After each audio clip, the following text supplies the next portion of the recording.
अस्सलाम वालेकुम। हमारे चैनल कंप्यूटर स्टडी स्टूडियो को लाइक करें और सब्सक्राइब करें ताकि हर नई वीडियो अपलोड होने पर आपको नोटिफिकेशन मिल सके। बिस्मिल्लाहिर्रहमानिर्रहीम। लेक्चर नंबर है 25। आज हम इसमें डिस्कस करेंगे प्रिंट एफ फंक्शन। इसको बेसिकली प्रीवियस हमने प्रोग्राम्स के अंदर भी यूज किया हुआ है। आज इसको डिटेल के साथ देखेंगे कि प्रिंट एफ जो फंक्शन है उसका सिंटैक्स क्या है और उसको हम कैसे यूज कर सकते हैं। The printf function is use to display output on the screen. जिस तरह से कोई चीज अगर आप कंप्यूटर को देते हैं वो आपके पास आपकी इनपुट होती है और कोई चीज स्क्रीन पर डिस्प्ले होगी वो आपके पास आउटपुट है। अब इस प्रिंटफ फंक्शन के जरिए आप स्क्रीन पर अपना कोई मैसेज डिस्प्ले कर सकते हैं। मैसेज से मुराद है कि आप अपना नाम, roll number, address, telephone number display कर सकते हैं। आप किसी कांस्टेंट को डिस्प्ले कर सकते हैं, किसी वेरिएबल की वैल्यू को डिस्प्ले कर सकते हैं। It can display text, constants or value of a variable in a specified format. अब देखेंगे जब जिस वक्त ये किसी वेरिएबल की वैल्यू को डिस्प्ले करता है तो वेरिएबल की हमने डिफरेंट टाइप्स पढ़ी थी कि कोई वेरिएबल्स है हमारे पास, उसमें इंटीजर वैल्यू स्टोर होती है, किसी में कैरेक्टर स्टोर होती है, किसी में फ्लोट स्टोर होती है। तो उनको डिस्प्ले करने के लिए मुख्तलिफ स्पेसिफाई हम यहाँ पे इस्तेमाल करते हैं। उनकी डिटेल भी आगे हम डिस्कस करेंगे।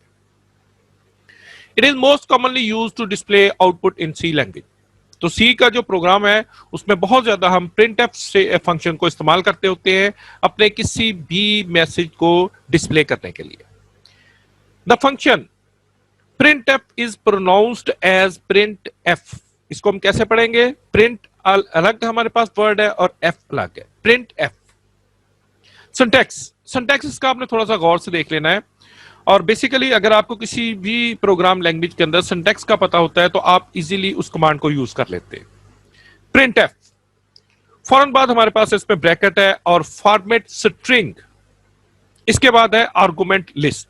एक्चुअल printf दो पार्ट्स पर मुश्तमिल है, एक है फॉर्मेट स्ट्रिंग और दूसरा आर्गुमेंट लिस्ट। इन दोनों के मुतल्लिक अभी हम डिटेल डिस्कस करते हैं। सबसे पहले जी फॉर्मेट स्ट्रिंग, फर्स्ट पार्ट इसका printf स्ट्रिंग का। The format string is given in double quotes. जो कुछ आपने लिखना है वो कहता है कि फॉर्मेट स्ट्रिंग का वो आपने डबल कोट्स में लिखना है। It is also called control strings. तो आप जो कुछ यहाँ पे डबल कोट्स के अंदर लिखेंगे वो आपके पास कंट्रोल स्ट्रिंग कहलाता है। ये इसका टिपिकल नेम है। The format string may consist of following. कौन कौन सी चीजें? अब यहां पे एक वर्ड यूज हुआ मे कंसिस्ट। हो सकता है किसी प्रिंटफ में ये सारी चीजें शामिल हो, किसी में इसमें से कुछ शामिल हो। सबसे पहले G text.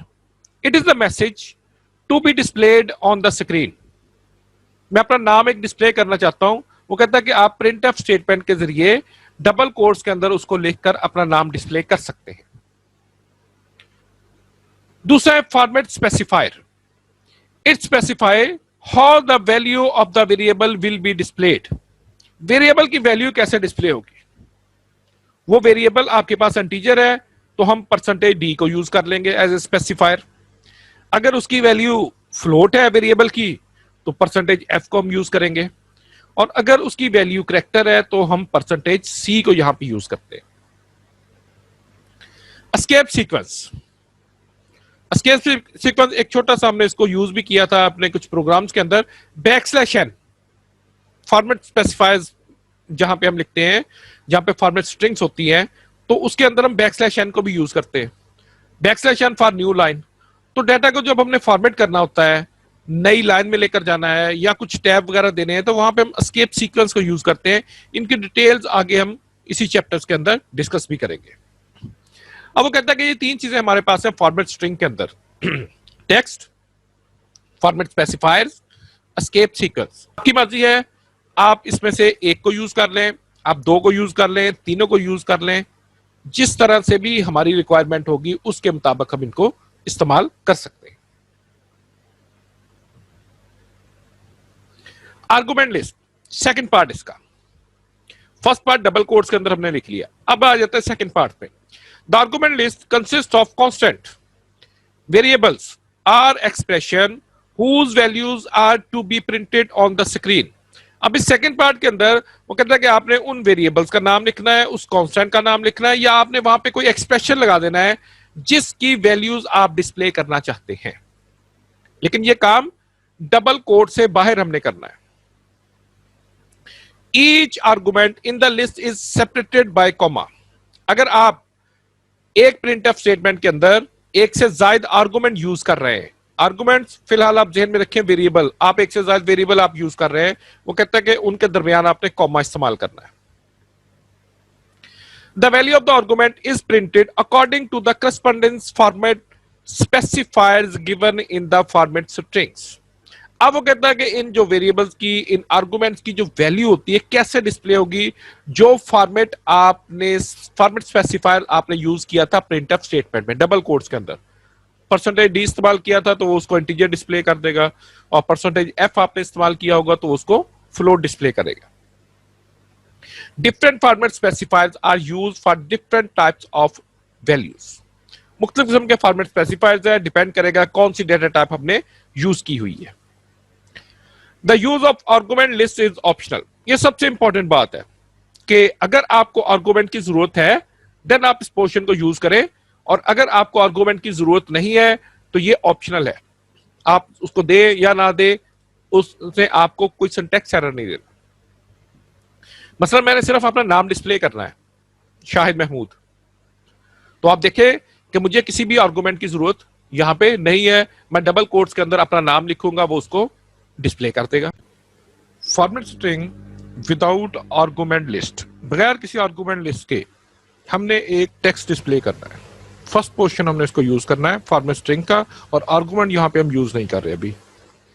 The following example display a simple message using printf function। लेकिन हमने लिखा printf double quotes Shahid Mahmood double quotes close और सेमीकोलन। ये एक वैलिड स्टेटमेंट है और ये सिर्फ आपके पास ये नाम डिस्प्ले कर रही है। अब देखिएगा यहां पे हमने क्या किया, सिर्फ फॉर्मेट स्ट्रिंग को यूज किया है, कोई आर्गुमेंट यहां पे यूज नहीं किया। तो ये इसका पहला पोर्शन है कि आप अगर आप कोई टेक्स्ट डिस्प्ले करना चाहते हैं तो आप इस मेथड के साथ उसको डिस्प्ले कर सकते हैं। आप अपना नाम, रोल नंबर, एड्रेस वगैरह कोई चीज आपने डिस्प्ले करनी है, आप just format specified double quotes के अंदर लिखकर उसको डिस्प्ले कर दें। इसको हम कंट्रोल स्ट्रिंग का भी नाम देते हैं। In the above example printf function consist only format strings. सिर्फ इसमें फॉर्मेट स्ट्रिंग इस्तेमाल हो रही है। There is no argument list, format specifier और एस्केप सीक्वेंस। ना इसमें कोई आर्गुमेंट लिस्ट है, ना इसमें हमने फॉर्मेट स्पेसिफायर यूज किया, ना एस्केप सीक्वेंस। अब देखें ना इसमें परसेंटेज डी कहीं पे आपको नजर आ रहा है, ना आपको बैकस्लैश एन वगैरह कोई नजर आ रहा है, तो हमने सिर्फ फॉर्मेट स्ट्रिंग को यूज किया है। It will display the message Shahid Mahmood on the screen. Printf string with single argument, एक आर्गुमेंट मतलब एक वेरिएबल हम इस्तेमाल करना चाहते हैं। The following example uses an integer variable as argument and display its value. एक हमने इंटीजर वेरिएबल डिस्प्ले उसकी वैल्यू को हमने डिस्प्ले करना है। Printf your marks are percentage d, format specifier use किया, ए आपका एक आर्गुमेंट है, एक वेरिएबल। देखिए ये आपके पास जो आपने लिखा है डबल कोट्स के अंदर ये वाला योर मार्क्स आर, ये आपका कंट्रोल स्ट्रिंग है। परसेंटेज डी की जगह पे आपकी वैल्यू डिस्प्ले होगी, किसकी वैल्यू डिस्प्ले होगी, इस वेरिएबल की। देखिए ये आपके पास फॉर्मेट स्पेसिफायर है, तो परसेंटेज इस चीज को रिप्रेजेंट कर रहा है कि यहां पे डेसिमल वैल्यू डिस्प्ले हो। डेसिमल मीन इंटीजर, किसकी वैल्यू डिस्प्ले हो, इस वेरिएबल की। In the above example, format string contains percentage D, format specifier. It is related to A. वो कहता है कि ये जो percentage D है ये A के साथ related है। It indicates that the value of A will be displayed as integer. तो percentage D इस चीज को represent कर रहा है कि यहाँ पे जो value display होगी वो integer value होगी। Format string with multiple arguments, वो कहता है कि अगर आप एक से ज्यादा आर्गुमेंट इस्तेमाल करना चाहते हैं, 2, 3, 4, 5, उसका तरीकाकार क्या होगा। Many variable can be used in one printf function as follow. देखिए हमने लिखा printf your marks are, percentage D एक format specifier, and grade is percentage C, दूसरा फॉर्मेट स्पेसिफायर इस्तेमाल कर रहे हैं। जब दो फॉर्मेट स्पेसिफायर इस्तेमाल करेंगे तो हमें दो आर्गुमेंट की जरूरत होगी और दोनों के दरमियान आपने कॉमा इस्तेमाल करना है। अब आप एक प्रिंटफ स्टेटमेंट में दोनों सेम फॉर्मेट स्पेसिफायर भी इस्तेमाल कर सकते हैं और डिफरेंट फॉर्मेट स्पेसिफायर भी इस्तेमाल हो सकते हैं। ये आपके वेरिएबल की डाटा की टाइप पर डिपेंड करते हैं। अब देखें, कहता है हमेशा ये जो पहला आप वेरिएबल का नाम लिखेंगे, पहला आर्गुमेंट होगा, ये पहले परसेंटेज फॉर्मेट स्पेसिफायर के साथ अटैच होगा। ए की जो वैल्यू है ये डेसिमल में यहां पे डिस्प्ले में आएगी। इसके बाद दूसरा जो वेरिएबल होगा वो दूसरे फॉर्मेट स्पेसिफायर के साथ अटैच होगा। जो परसेंटेज सी हमने लिखा हुआ है तो ये कैरेक्टर में इसकी वैल्यूज को डिस्प्ले करता है। The above example uses two format specifier percentage D and percentage C. तो इसमें दो फॉर्मेट स्पेसिफायर इस्तेमाल हो रहे हैं। Percentage D is related to A. देखें, परसेंटेज डी पहले वेरिएबल के साथ attach. Display the integer value and the percentage C is related to B. ये देखें, डी जो अटैच है ये आपके पास ए के साथ है और डेसिमल वैल्यू डिस्प्ले हो रही है। बी जो है परसेंटेज सी के साथ अटैच है जो कैरेक्टर की सूरत में उसको डिस्प्ले करेगा। तो ये हमारा आज का लेक्चर था जिसमें हमने देखा कि हमारे पास जो प्रिंटफ फंक्शन है उसको हम फॉर्मेट स्ट्रिंग के साथ अकेला भी यूज कर सकते हैं, सिंगल आर्गुमेंट के साथ भी यूज कर सकते हैं और एक से ज्यादा आर्गुमेंट के साथ भी यूज कर सकते हैं। Thanks for watching the lecture. इंशाल्लाह मिलते हैं नेक्स्ट लेक्चर में। उस वक्त तक के लिए अल्लाह हाफिज। हमारे चैनल कंप्यूटर स्टडी स्टूडियोज को लाइक करें, सब्सक्राइब करें और बेल आइकन पे क्लिक कर दें ताकि हर नई अपलोड होने वाली वीडियोस का नोटिफिकेशन आपको मिलता रहे।